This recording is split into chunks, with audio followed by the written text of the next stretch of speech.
Shall we start? जी जी ठीक है. Frame भी Good evening, everyone. Once again, you have given me opportunity to share this platform with all of you. So I thank you, all of you, for giving your precious time. As Anita Madam has told that our today's topic is the original jurisdiction of the Honorable Supreme Court. So the aspirants who are preparing for advocate on record examination, this part concerns with the practice and procedure paper. So I will advise all of them to kindly go through the Supreme Court rules 2013 as well as Constitution of India. A small chapter is there. It's part 5, chapter 4, the Union Judiciary, wherein the articles which are related with the Supreme Court, they have been, you can go through with all those articles. These starts from Article 124 to 147. It will give an overview of all of you what jurisdiction Supreme Court has, whether it's original or appellate. So we can divide the original jurisdiction of the Honorable Supreme Court into 4 parts. First is under Article 32, that is writ petition jurisdiction, which is a fundamental right under Article 32 and falls under Part 3rd of the Constitution of India. So if any person whose fundamental right has been violated, he can approach to the Honorable Supreme Court under Article 32. Next comes original jurisdiction under Article 131. Then transfer petitions, or where Supreme Court can transfer cases pending before different high courts or different district courts to some other court or to itself. Then references, election petitions, arbitration matters, and contempt jurisdiction, which has been also given under under Constitution of India. So first of all, we'll start with Article 32 of the Constitution of India. What are the requirements under Article 32?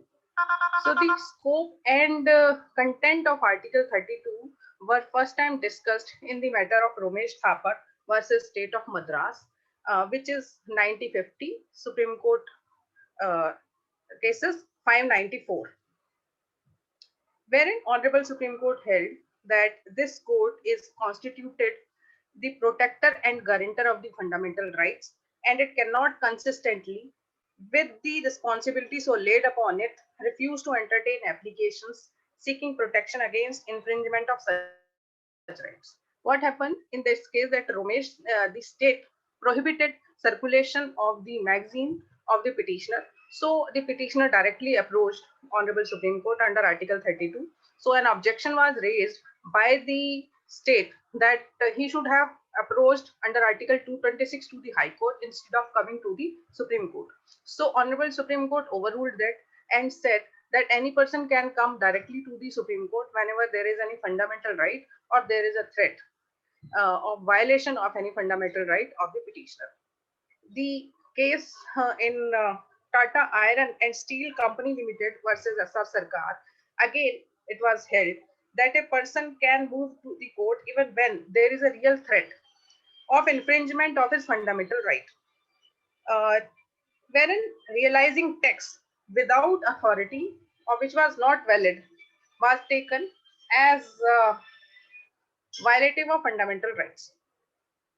In Dario versus State of UP, again the Supreme Court, it was held that Supreme Court is protector and guarantor of the fundamental rights. Now, in article, there is no the alternative remedy is no bar. Again, it was held in Khadak Singh versus State of UP and PN Kumar versus MCD. In the matter of State of Rajasthan versus Union of India, it was held by the Honorable Supreme Court that impact of fundamental right, the violation must be direct, it should not be indirect. In Charanjit Lal versus Union of India, it was held that Article 32 of the Constitution gives very wide jurisdiction in framing of writs, and Honorable Supreme Court has power to issue any kind of writ depending on the exigencies of the situations. There are no writ petition lies against the order of the High Court. In the matter of Jhario versus State of Rajasthan and A.R. Antule versus Union of India, it was held that a person cannot come challenging the order of Honorable High Court in in writ jurisdiction under Article 32. Even in the matter of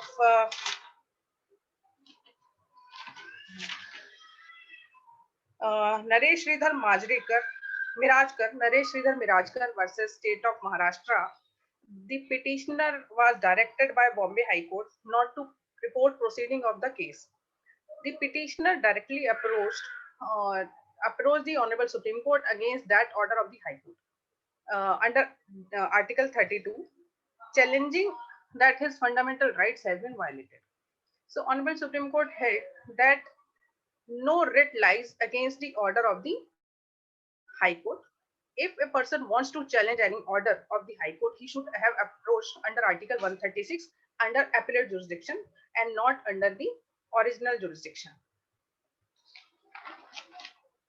Then once writ petition under Article 32 after dismissal of writ petition under Article 226 lies to Supreme Court if the writ petition under Article 226 has been dismissed in limine and not on merits.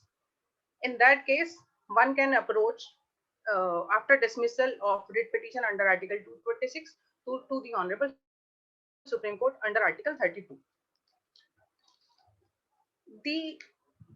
There are two conditions which are required to be fulfilled while filing writ petition under Article 32.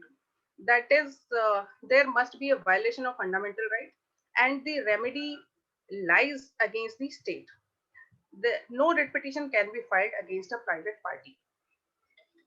The public interest litigations are also used to be filed under Article 32. I will advise all of you that there are certain provisions, there are certain conditions has been imposed by the Supreme Court rules, whereby a person who is approaching the Honorable Supreme Court by way of filing public interest litigation, some disclosures have been, he is required to disclose some facts.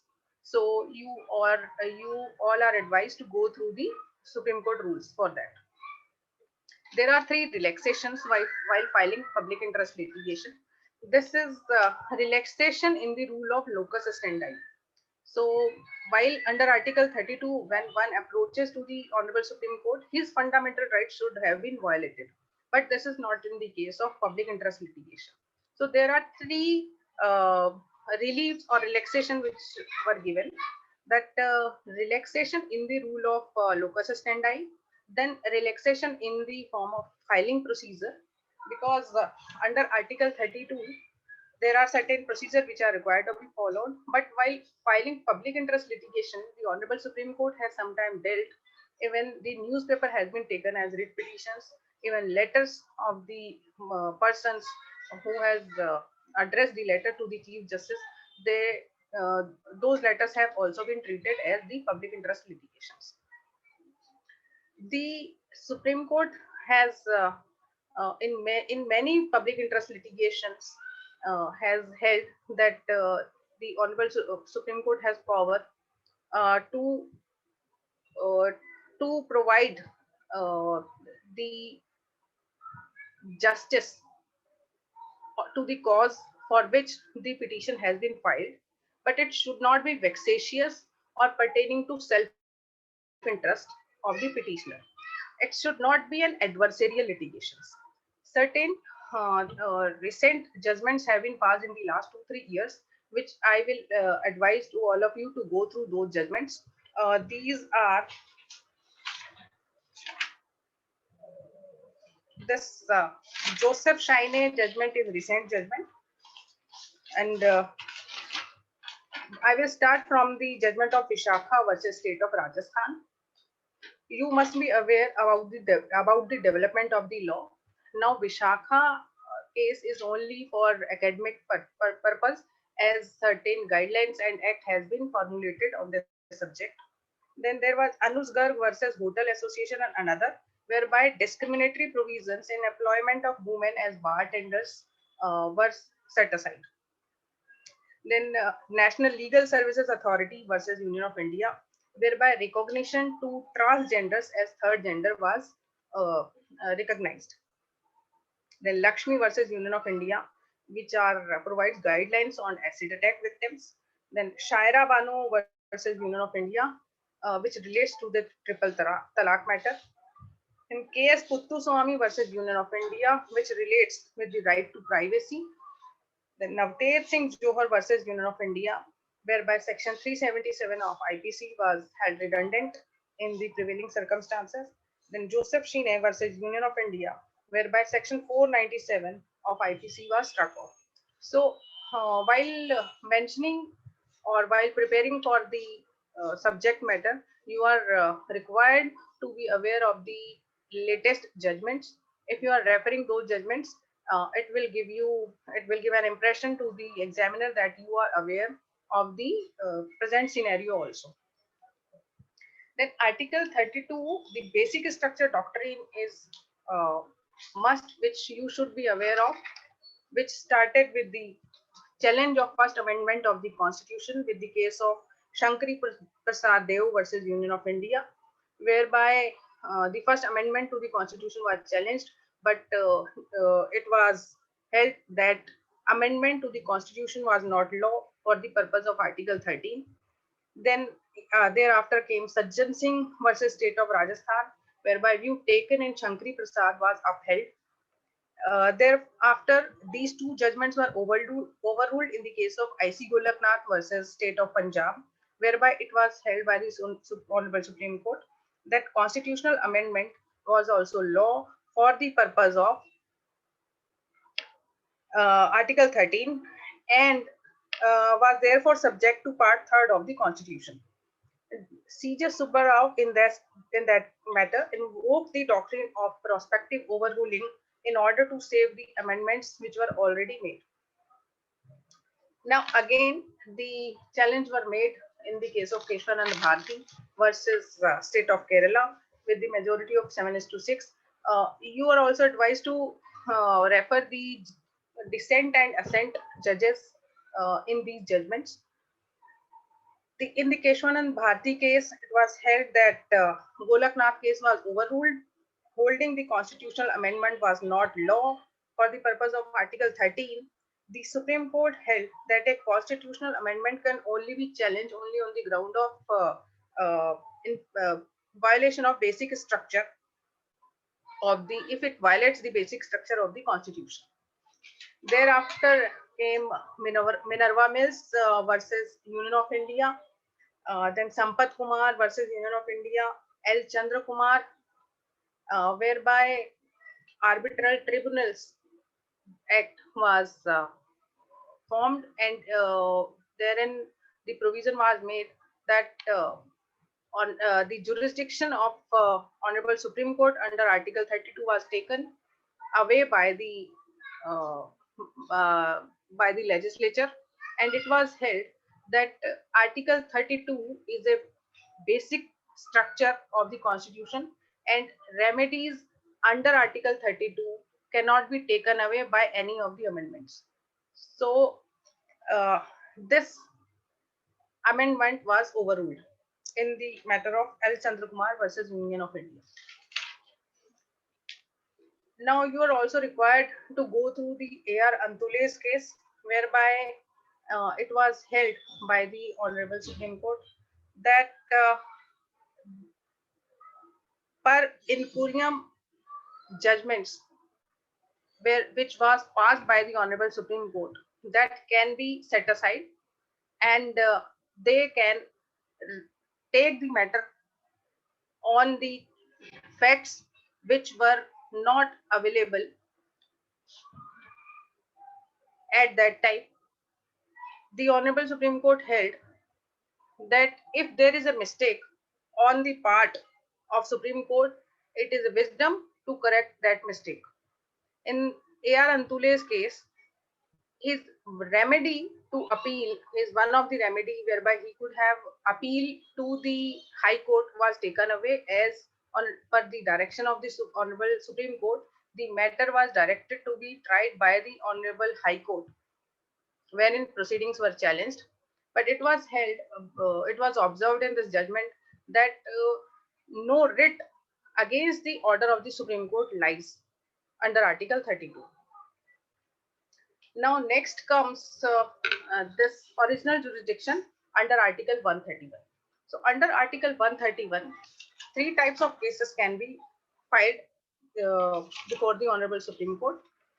When there is a dispute between central government and state government, or state government one side and the other states on the other side, or vice versa, central government and state governments are required to, in case of any dispute which relates to the question of fact or question of law pertaining to the constitutional validity of any dispute arising between them. It should not be related to a political dispute. There is a matter, there are certain cases whereby it was observed that any dispute which pertains to the water dispute, it cannot be decided by the Honorable Supreme Court. This is as per Article 262 of the Constitution of India, where in one matter, this is state of Karnataka versus state of Andhra Pradesh. The state of Karnataka filed suit before the Honorable Supreme Court under Article 131. So it was observed by the Honorable Supreme Court that where only a direction has been sought to implement the award which has already been passed by any water tribunal, that can be decided by the Honorable Supreme Court. Likewise, state of Haryana versus state of Punjab. The state of Haryana sought a mandatory injunction compelling the state of Rajasthan, state of Punjab to restart and complete the portion of Satluj Yamuna link canal project in the state of Punjab, so as to enable Haryana to receive its share of Ravi and Vyas waters. So it was held that only an execution of the award which has already been passed has been sought for. So this dispute can be decided under Article 131 in the original jurisdiction.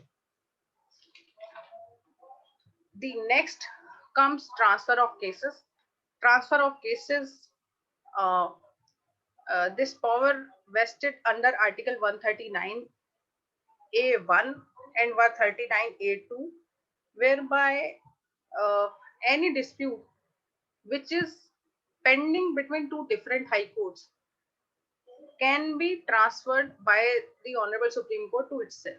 Suppose a question of law is pending before High Court of Delhi and one is live before the High Court of Bombay, and there are chances that the opinion of High Court can be different, or where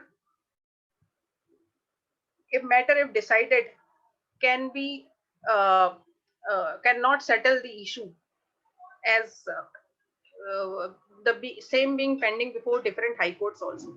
In that case, Honorable Supreme Court can direct on filing of a petition uh, by a person who is party concerned, or by the state or by Union of India, that those matters should be decided by the Honorable Supreme Court itself. The examples are Union Carbide Corporation versus Union of India. This is popularly known as the Bhopal gas Kand. Then Union of India versus Muhammad Ismail Farooqi. It is known as Babri Masjid case, whereby central government ordinance for acquisition of land at Ayodhya was challenged before the Honorable High Court. But as presidential reference was pending before the Honorable Supreme Court, so it was withdrawn. Then there is DDA versus Skipper Constructions, whereby so many cases were filed all around India against the sleeper construction. So Honorable Supreme Court directed to be all the cases to be tried at single place. Then comes Article 139A2, whereby in the interest of justice, the Supreme Court can transfer cases from one high court to another high court. Then under Section 25 of CPC, whereby civil matters are used to be transferred. Generally, the cases, matrimonial cases, which are used to be filed by the husbands at different places, and any spouse wants to transfer that matrimonial case to the other place where the spouse is residing. Mostly, these cases are to be filed by the wives, uh, and Honorable Supreme Court takes liberal view to transfer that matrimonial dispute case to the place where wife is residing. In Dr. Subramaniam Swami's case versus Ramakrishna Hegde, it was observed that paramount consideration for transfer of a case under Section 25 CPC must be the requirement of justice. Justice must be done at all costs, if necessary, by transfer of cases from one court to another. Then under Section 406 of transfer and terrorist affected activities, whereby criminal cases are used to be transferred from one court to another. This case is Menka Gandhi versus Rani Jethmalani, whereby Rani Jethmalani filed a defamation case against Menka Gandhi at Bombay, and Menka Gandhi approached Honorable Supreme Court for transfer of that case to Delhi. So it was observed that assurance of a fair trial is the first imperative of the dispensation of justice and is central criteria. Then comes this one more is there, Jahira Habibullah Sheikh versus State of Gujarat, which is popularly known as the Best Bakery case. It was also transferred from State of Gujarat to State of Maharashtra, so that justice should not only be done, but it should be seems to be done. Then comes the reference. Reference under there are reference three type of references are there under Article 143, which is special reference. Then under Article 317, one by President or Governor, and under Section 247 of the Income Tax Act. Then the elections petition, which pertains to the presidential and vice president, that can also be challenged before the Honorable Supreme Court. This is under Order 46 of the Supreme Court rules. The next come contempt jurisdiction of the whereby Honorable Supreme Court can punish for contempt of itself. The purpose is to uphold the majesty of law and to maintain dignity of the court of law. This was on my part. I think time has been short, and I will have to conclude here. If anybody wants to ask any question, they can ask. इस समय है हमारे पास. Okay. In that case, 2-3 cases are there in under reference, which I would like to refer. This is Kaveri Water Dispute Tribunal, whereby validity of ordinance was challenged, and decision of Supreme Court on a question of law, it was binding on all the courts and authorities. The reference of one of 1993, which is again relates to Ismail Farooqui versus Union of India. It held by Honorable Supreme Court that as the intention of the central government was not to follow the advice given by Supreme Court, so they declined to interfere in this reference. Again in 2012, the reference was sent for the natural resources allocation, or the spectrum 2G spectrum case, what we told. Reference under section 317 of 1, article 317(1) was first time invoked in 1983. It was whereby a member of public services authority can be suspended.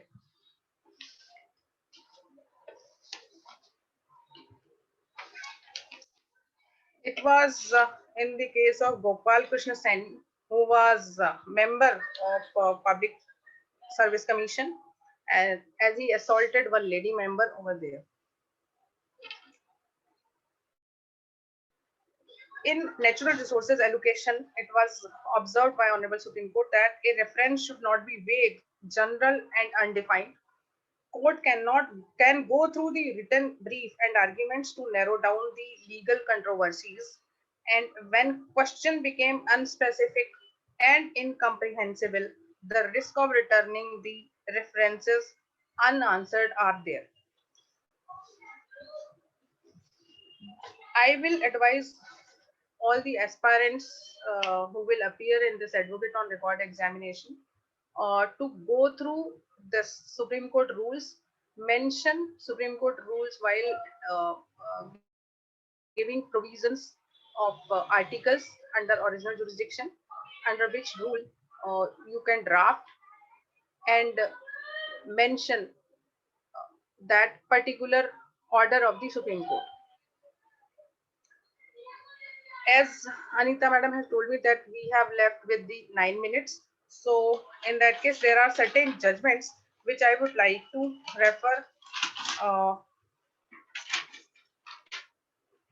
relating to the public interest litigations.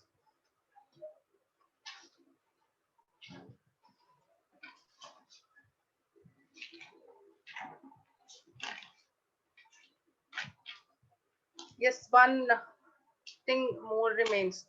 This is Rupa Ashok Hurra judgments. It was held that as order of Honorable Supreme Court cannot be challenged and there is no remedy to the aggrieved or to the petitioner.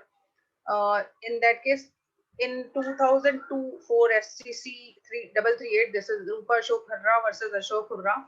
The Honorable Supreme Court made provision of filing curative petitions under Order 48, Rule 124, where after dismissal of review petition, a curative petition can be filed, and the petitioner has to mention that he has taken these grounds in the review petition and that review petition was dismissed via circulation.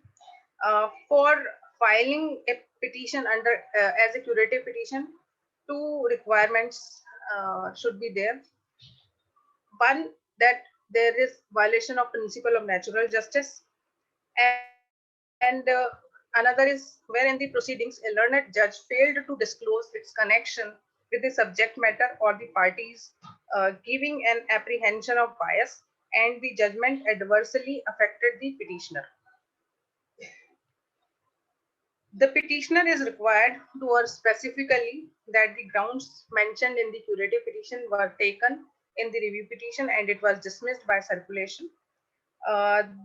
This requirement of is required to be certified by the senior advocate. He should the petition should accompany a certificate issued by senior advocate, and this curative petition used to be circulated before the three senior most judges and the judges who delivered the judgment against which curative petition has been filed.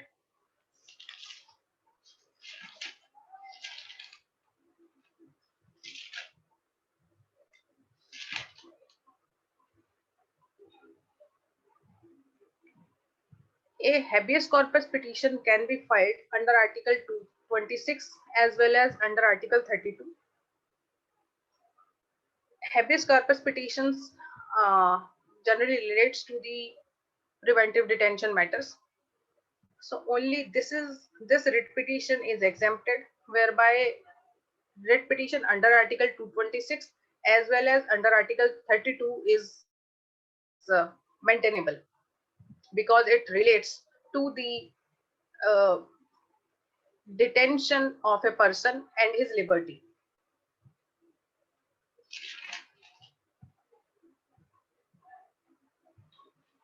In the matter of SP Gupta versus Union of India, it was observed by the Honorable Supreme Court that as the lawyers are directly connected with the judiciary, so any public interest litigation filed by a lawyer uh, is very well maintainable. There is no need that locus standi to be proved.